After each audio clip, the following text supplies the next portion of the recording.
கிறிஸ்துவுக்குள் மிகவும் பிரியமானவர்களே, இயேசு கிறிஸ்துவின் நாமத்தில் உங்கள் யாவரையும் அன்போடு கூட நான் வாழ்த்துகிறேன். இந்த நாளிலும் தேவன் நம்மோடு கூட இடைப்படுகின்ற ஒரு வார்த்தை, சங்கீதம் 113 அதிகாரம் 7, 8 வசனங்கள்.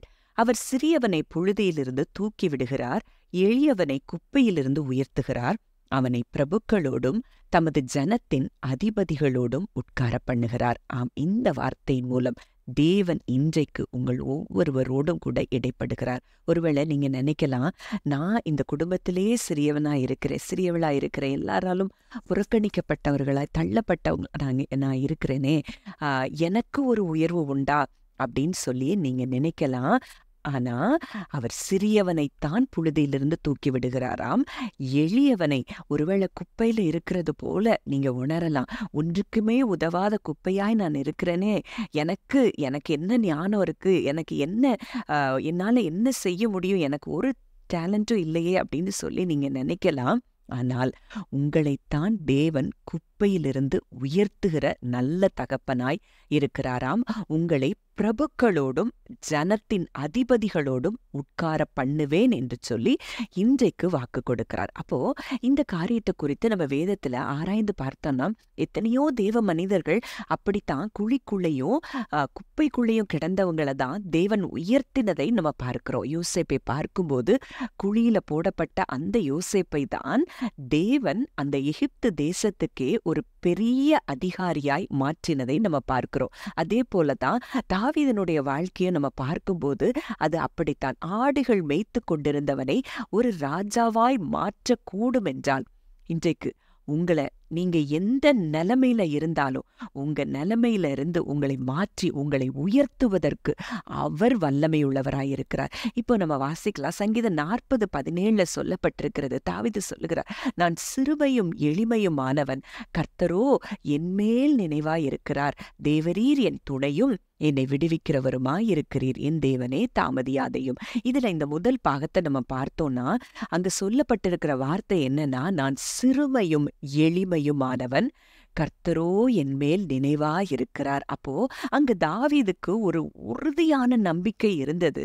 கர்த்தர் என் மேல நினைவாயிருக்கிறபடியினால நான் சிறுமையும் எளிமையுமாயிருந்தாலும் என் தேவன் என்னை விடுவிப்பார், என் தேவன் என்னை உயர்த்துவார் அப்படிங்கிற அந்த அசைக்க முடியாத நம்பிக்கை அந்த ஆடுகளை மேய்த்து கொண்டிருக்கும் போதே அங்கே தாவீதுக்கு இருந்ததை நம்ம பார்க்கலாம்.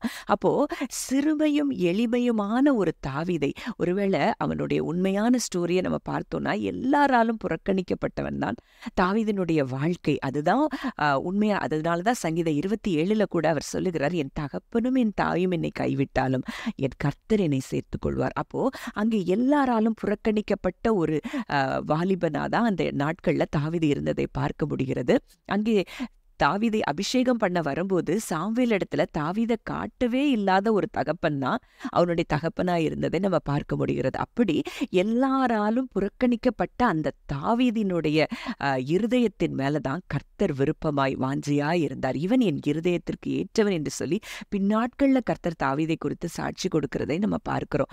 அப்போ இன்றைக்கு ஒருவேளை உங்க வாழ்க்கை அப்படி இருக்குமானால், இன்றைக்கு நானும் சிறுமையும் எளிமையுமா தான் இருக்கிறேன், எனக்கு ஒரு உயர்வு உண்டா, எனக்கு என் வாழ்க்கையிலையும் தேவன் இப்படிப்பட்ட காரியங்களை செய்ய முடியுமான்னு சந்தேகத்தோடு இருக்கிற உங்களிடத்துல தான் தேவன் இந்த வார்த்தையின் மூலம் இடைப்படுகிறார். மேலும் 2 சாமுவேல் 7:8 வசனம் 9 வசனங்கள்ல நம்ம பார்க்கும் பொழுது, இப்பொழுதும் நீ என் தாசனாகிய தாவீதை நோக்கி சேனைகளின் கர்த்தர் சொல்லுகிறது என்னவென்றால், நீ இஸ்ரவேல் என்கிற என் ஜனங்களுக்கு அதிபதியாயிருக்கும்படி ஆடுகளின் பின்னே நடந்த உன்னை நான் ஆட்டு மந்தையை விட்டு எடுத்து நீ போன எவ்விடத்திலும் உன்னோடே இருந்து உன் சத்துருக்களையெல்லாம் உனக்கு முன்பாக நிர்மூலமாக்கி பூமியில் இருக்கிற பெரியோர்களின் நாமத்துக்கு ஒத்த பெரிய நாமத்தை உனக்கு உண்டாக்கினேன். இது தேவன் சொல்லுகிற ஒரு வார்த்தை.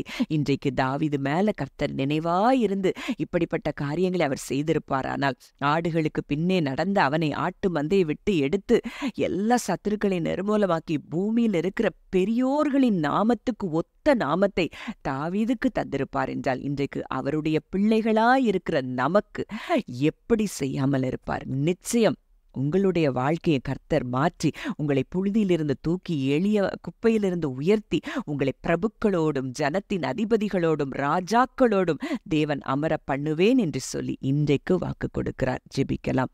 அன்பின் பரலோக தகப்பனே, நன்றியோடு உம்மை துதிக்கிறோம், ஸ்தோத்திரிக்கிறோம். அப்பா, இந்த நல்ல நாளிலும் நீர் எங்களோடு இடைப்பட்ட உம்முடைய வார்த்தையின்படி அப்பா ஆண்டவரே, இந்த வார்த்தையை கேட்கிற ஒருவரையும் இவ்விதமாய் நீர் ஆசீர்வதிக்கிறதற்காக நன்றி செலுத்துகிறோம். ஆண்டவரே, பிரபுக்களோடும் ராஜாக்களோடும் அப்பா இதை கேட்கிற ஒவ்வொருவரையும் நீர் அமர பண்ணுகிற கிருபைக்காய் நன்றி செலுத்துகிறோம். இதை யாரெல்லாம் விசுவாசித்து ஒருவேளை இந்த வார்த்தை எனக்கு தான், இது என் தேவன் எனக்கு இதை நிச்சயமாய் செய்வார்ங்கிற விசுவாசிக்கிற ஒவ்வொரு பிள்ளைகளுக்கும் கர்த்தர் இந்த வார்த்தையின்படியே நீர் செய்து முடிக்க போகிற கிருபைக்காய் நன்றி செலுத்துகிறோம். ஆண்டவரே, பூமியில இருக்கிற பெரியோர்களின் ஒத்த நாமத்துக்கு அந்த நாமத்தை ஆண்டவரே உம்முடைய பிள்ளைகளாகிய எங்கள் ஒவ்வொருவருக்கும் நீர் தருகிறபடியினால் நன்றி செலுத்துகிறோம்.